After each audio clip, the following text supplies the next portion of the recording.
funny or offensive? With the latest trend on Facebook, it's up to students to decide.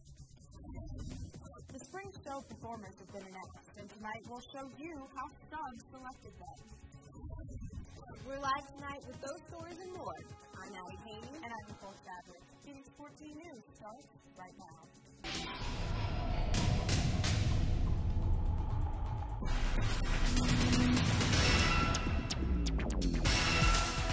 A decision by the National Panhellenic Conference caused some controversy among Elon's Greek life this weekend. Good evening and thanks for joining us. Saturday was Boys' Bid Day, a day many students consider a holiday on campus. Brandon Marshall joins us with how this year's celebration was different than last year's. Brandon. In previous years, sorority women would watch fraternities hand out bids, but this year, sorority women were told they couldn't be involved. The National Panhellenic Conference governs sororities nationwide, including the 9 we have on our campus. In November, the NPC passed an unanimous agreement that asked colleges to denounce the participation of undergraduate Greek women in men's formal recruitment. Panhellenic women do not need to be involved in Boys' Bid Day in any capacity. Meaning that the 9 sororities at Elon could not be present in order to avoid influencing a new member's decision in choosing a fraternity. The effects of this national decision has made some Greek women at Elon upset. I think it's something that really helped welcome freshmen into the Greek community as a whole, and I just think it's unfortunate that we have to eliminate that. Shanna Plasters understands the disappointment but is abiding by NPC's decision. Whenever you involve members of the opposite sex in that process, you're jeopardizing your ability to say you're a single-sex only organization. Girls in sororities hang out with guys in certain fraternities. That's the way Greek life works. Senior Jay Light sees NPC's reasons, but thinks it's unfortunate that girls aren't able to participate as in past years. I don't think it jeopardizes any decision-making process or anything like that, because, like I said, it's up to the guys, ultimately, to make their choice. I didn't choose my fraternity because girls were telling me to join it. I chose it of my own accord. On Saturday, sorority members looked out from their windows as fraternities walked by shot and chains. A security officer stood watch outside of Smith, an all-male dorm. Plasters and her colleague walked around making sure Panhellenic women weren't present. Some students think that these changes might ruin a Greek unity tradition, especially when a new member rushes out of a dorm and doesn't see a flood of people to greet him. Students often talk about traditions on our campus, and when they talk about those, they often are within the context of their institutional memory. But the reality may be that the year before they got here, it might be something completely different. Plasters hopes that students will establish new traditions keeping fraternities and sororities separate during recruitment offers. Plasters also wants students to know that these are the standards of the national organizations that they joined. If students have any questions or concerns about that, she encourages them to reach out to their national officers to discuss it. A Pendulum editorial is stirring up some confusion about SGA election rules. Phoenix 14's Joe Bruno talked to SGA to clear it all up. If you miss the SGA election speeches, they can be summarized in one word. Transparency. Transparency. Transparency. But what wasn't transparent was SGA's election rules. An editorial by the Pendulum is stirring up some confusion. I think it's always difficult sometimes to read those articles that don't have names associated with them. The editorial, published on February 15th, criticized SGA for not having the required knowledge of the democratic process. It criticized the Executive Council and Janelyn Patterson for having a different understanding of how the system works. I think that there was a little bit of confusion just during the interviews, and sometimes that happens when we all are interviewed at different times. Longmorn and Dean Patterson all agree on how the system works. For voting and running for office, students are classified by the year they first come to the university.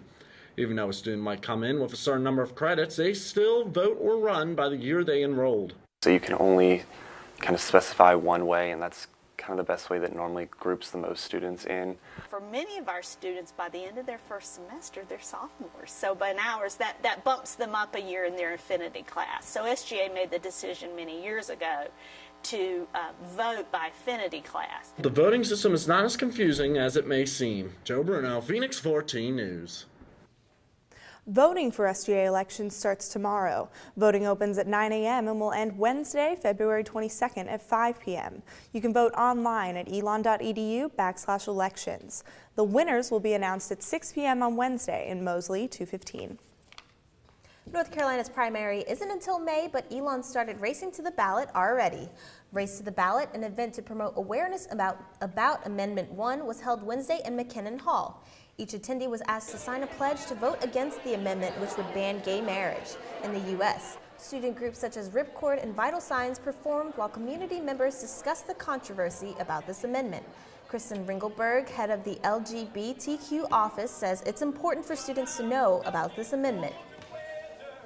A lot of people don't vote in primaries across the country, and so sometimes issues like these pass or don't pass depending on what the population, not depending on what the population actually wants, but based on who shows up for the primary voting. So we just want the voters who show up on May 8th to be educated, regardless of what they choose.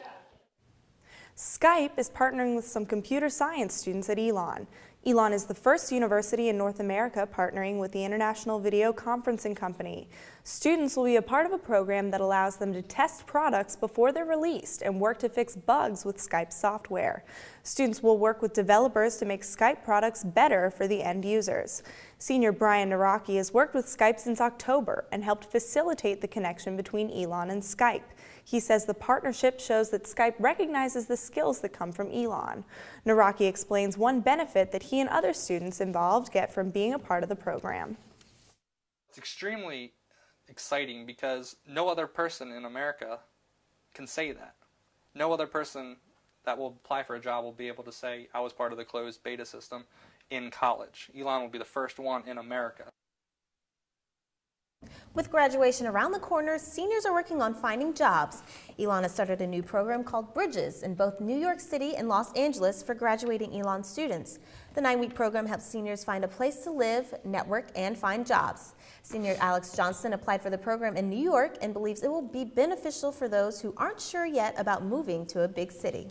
I think having it in New York and LA is a great way for people like me who are from Kansas and have no connections to New York other than the professional connections I made at my internship to, have the courage to pack their bags and to go ahead and move even if they don't have a job. Because Last week, the Student Professional Development Center sponsored Professional Discovery Week. The center provided workshops, panel discussions, and seminars across campus. Elon faculty, staff, alumni, and local professionals led the events. Students in all majors had the opportunity to explore career options, learn effective job search skills, and prepare for life after graduation. If you need to get to the 3rd floor of the Elon Town Center, you'll have to take the elevator because the stairway door is locked. We now go to Don Grenice, who's live with more on the story. Don? Behind me is the Elon Town Center. While it might seem like a locked door in a stairwell could be a fire hazard, we talked to Deputy Fire Marshal Alva Sizemore to clarify what really constitutes a hazard. If you're trying to get to the 3rd floor of the new town center, you won't be taking the stairs. The door is locked. The elevator is your only option. But that's not a safety hazard, according to Deputy Fire Marshal of Alamance County, Alva Sizemore. And you can exit the door. It doesn't matter if it's locked on the outside. As fire officials, what we look for is egress, as long as people can get out. Sizemore, who has worked in fire prevention for more than 30 years, walked us through the building and even showed us what he typically looks for during a regular inspection. What we look at is what the fire load is, what's in the building that has the potential to burn. According to Deputy Sizemore, the building itself is up to fire code. The only possible violation is from the students who use it. This is really a no-no to chock doors. Propping a door open with a peg is common, but it's actually a fire hazard. The problem is you're defeating the purpose of this door when you chock a door open. This door is designed to stay in the closed position. If we had a fire in this room, it would help hold that fire to that room. It might seem a little weird that something as simple as propping a door open could actually be dangerous, but they're actually doors that are designed to keep fire from spreading in case of an emergency. If your door has a sticker on it that says fire safe, it's actually safer for you to just take that door stopper and throw it away. Back to you, Nicole. 2 cars in the Daniel Lee parking lot had their side view mirrors smashed on Saturday night. Both cars were parked in front of Daniel E. The mirrors were cracked and knocked off the cars. It's not the first time this year that cars in the Daniel E. parking lot have been vandalized. One of the car owners said this is the second time her car has been damaged this year. Coming up on Phoenix 14 News, last night snow covered campus, but today it all melted away. Find out if more snow is in the forecast for this week. Have you seen this one or this one? An Elon Facebook page is gaining popularity, but are some of these memes a little too mean? I'm Mallory Lane, and I'll have that story coming up. Elon has a flat budget for next year, but one department is still getting a raise.